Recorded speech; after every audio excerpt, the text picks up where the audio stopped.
अगर आपकी बेटी अचानक गुम हो जाए और पुलिस सिर्फ वादे करती रहे, तो आप क्या करेंगे?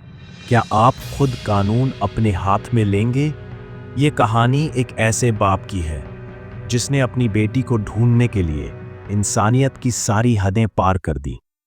Welcome to prisoners, a dark maze of fear, guilt and desperation. Thanksgiving Day की सुबह थी। केलर डोवर अपनी फैमिली के साथ खुश था। बाहर बर्फ गिर रही थी और अंदर हंसी गूंज रही थी। एना और जॉय, दोनों छोटी बच्चियां, बाहर बर्फ में सपनों में खोई खेलती रही जब तक वो गायब नहीं हो गई। जब दोनों बच्चियां गायब हुईं, तो केलर डोवर बाहर आकर देखता है तो एक पुरानी डरावनी आरवी वैन सड़क किनारे दिखाई दी। वो वैन उनके लिए एक नाइटमेयर साबित होने वाली थी। पुलिस ने एलेक्स जोन्स नाम के एक युवक को पकड़ा, लेकिन वो इतना मासूम दिखता था कि कोई यकीन नहीं कर पाया। डिटेक्टिव लोकी, एक शार्प, स्मार्ट और अकेला लड़ाकू, वो एलेक्स से पूछताछ करता है। एलेक्स बस धीरे से कहता है, "They didn't cry until I left them."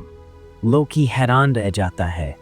क्या ये इकबालिया बयान थी या किसी बीमार दिमाग की बात? कोर्ट में कोई सबूत नहीं, कोई गवाह नहीं। एलेक्स को रिहा कर दिया जाता है। केलर डोवर वहीं टूट जाता है।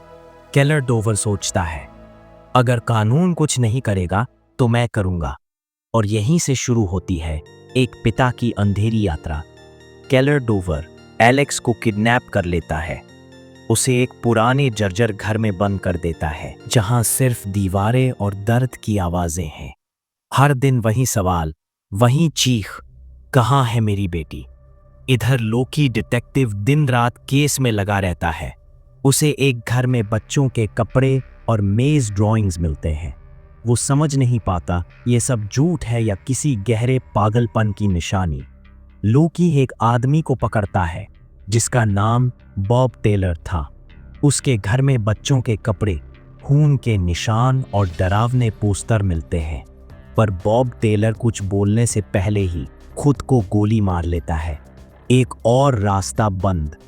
केलर डोवर अब हद पार कर चुका था।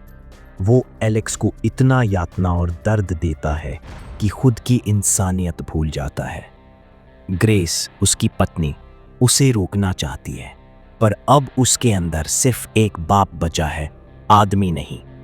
डिटेक्टिव लोकी एक मेज पेंडेंट देखता है, वही पैटर्न जो हर केस से जुड़ा है।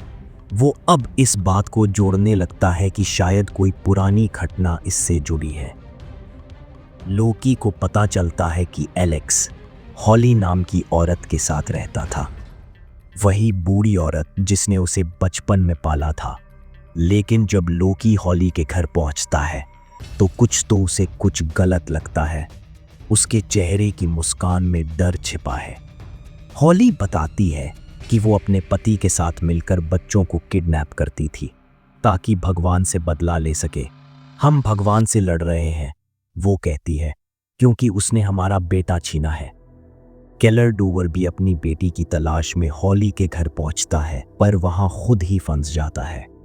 हॉली उसे बेसमेंट में कैद कर देती है, जहां चारों तरफ अंधेरा, ठंड और मौत की गंध है। लोकी को देर से एहसास होता है कि सारा सच हॉली के घर में छिपा है।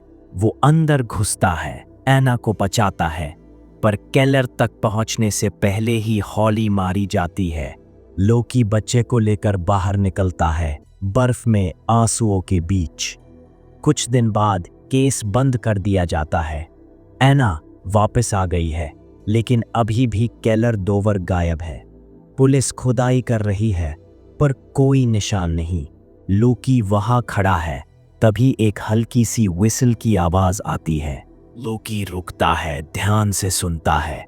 वो आवाज केलर डोवर की है, जो नीचे फंसा है, जिंदा लेकिन सजा भुगत रहा है।